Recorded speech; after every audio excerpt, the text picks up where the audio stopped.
Breaking news at 04:12 a.m. UTC. Moments ago, a privately operated deep sky telescope array in Western Australia transmitted what may be the clearest live image ever captured of the interstellar object known as 3I Atlas. Within seconds, observatories across 3 continents confirmed the coordinates. Within minutes, the image began circulating through encrypted scientific networks. And within the hour, something in that image forced experts to stop speaking mid-sentence. Today, the impossible just happened. Because what Ray's telescope captured does not match any known cometary structure ever recorded. This changes everything we thought we knew. If you want more real-time cosmic updates as this story unfolds, make sure you subscribe and stay with us. What we are witnessing tonight may redefine our understanding of interstellar visitors and possibly our place in the universe.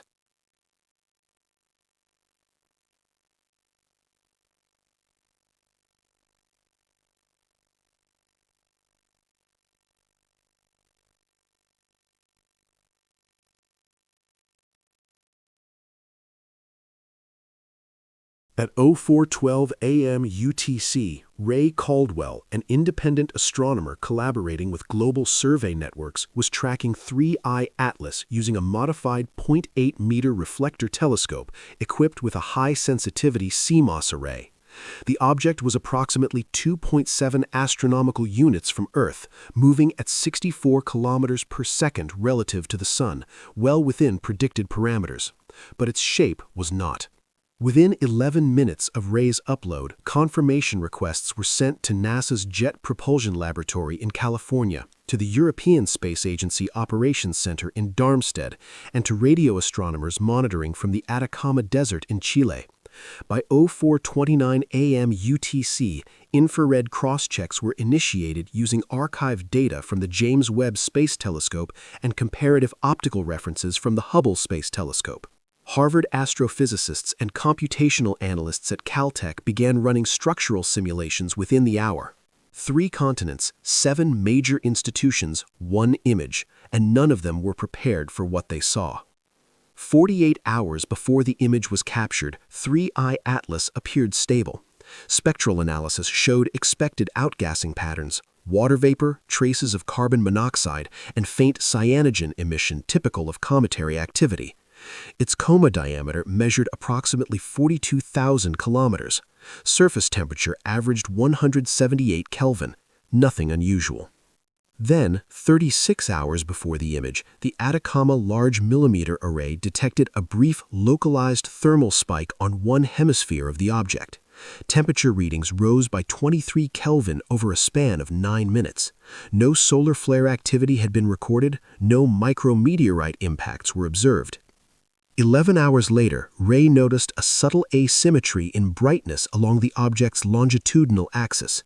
The coma appeared elongated, not in a chaotic plume, but in a near-perfect bilateral symmetry. No natural sublimation model predicted that. At 04:12 a.m., when the latest exposure resolved into focus, the silhouette of 3I Atlas was no longer spherical or irregular, as comets typically are. Instead, the nucleus appeared flattened along one plane, forming a geometry closer to an oblate disk, its edges sharply defined against the black of space. The coma no longer expanded randomly. It extended in 2 controlled arcs, nearly equidistant, almost as if guided by a guiding force. Within 18 minutes, NASA's gravitational modeling team recalculated its trajectory. Acceleration had increased by 0.00032 meters per second squared beyond what solar radiation pressure could explain. It was subtle, but it was deliberate. 11 hours later, radio observatories in Spain detected a faint electromagnetic anomaly at 1420 MHz, the hydrogen line. The signal was not continuous. It pulsed at regular intervals of 1.73 seconds. Prime number intervals: 2 pulses, pause; 3 pulses, pause; 5. The team initially assumed terrestrial interference. They were wrong.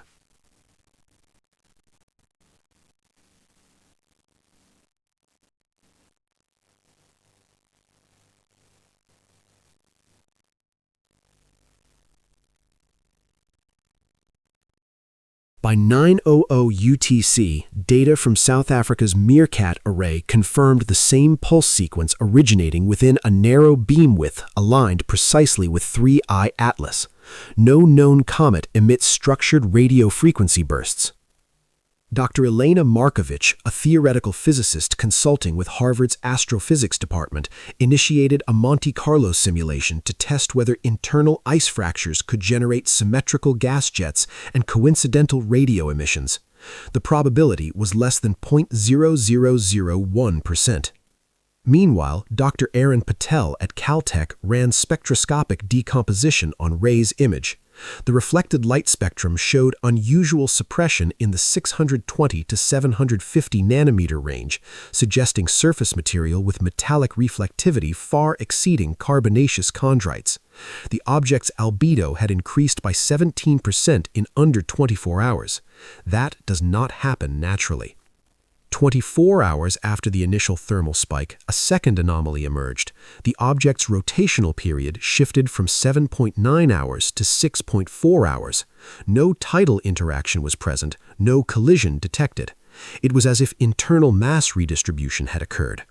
By this point, internal communications between NASA and ESA were marked priority encrypted. Observational data was restricted to Level 3 clearance, not because of panic, but because the data refused to behave. Two hypotheses formed inside the scientific community. The first was conservative. Perhaps 3I Atlas was a rare fragment of an interstellar protoplanet, its dense core reacting unpredictably to solar heating. Exotic ice mixtures could fracture symmetrically. Plasma interactions might induce radio noise. We simply had never seen such a body before. The second hypothesis was less comfortable. If the acceleration was controlled, if the geometry was precise, if the pulses were structured, then the object was not behaving like debris, it was behaving like a system. 32 hours after Ray's image went live within scientific circles, the impossible escalated. The radio pulses changed. They shifted to a new interval: 2, 3, 5, 7, 11. Prime numbers again, but now encoded in binary amplitude variation. Dr. Markovich stared at the waveform in silence. "This was no longer random," she finally said. "It's responding." At 2.1 astronomical units from Earth, 3I Atlas altered its coma again. The twin arcs folded inward, forming a luminous halo around the central disk-like nucleus. Infrared readings showed uniform heat distribution across its surface, within 0.8 Kelvin variance. Natural bodies do not self-regulate temperature with that precision. Control rooms in California and Darmstadt went quiet. Then something vanished. One fragment, previously identified as a minor rejection, disappeared from optical sensors entirely. No debris trail, no flare, no fading. Gone. Radar cross-sections from Goldstone showed nothing. Radio arrays detected silence for 14 seconds. Then the pulses resumed, stronger. On Earth, small anomalies began surfacing. 2 weather satellites experienced brief communication dropouts. Amateur radio operators in Argentina reported static bursts aligned to the same 1.73-second interval. Magnetometers in northern Canada recorded a 3 nanotesla fluctuation, minor but synchronized to the pulse rhythm.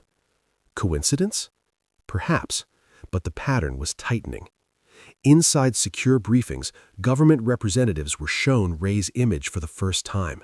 The flattened geometry, the symmetrical arcs, the controlled acceleration. Questions were asked quietly.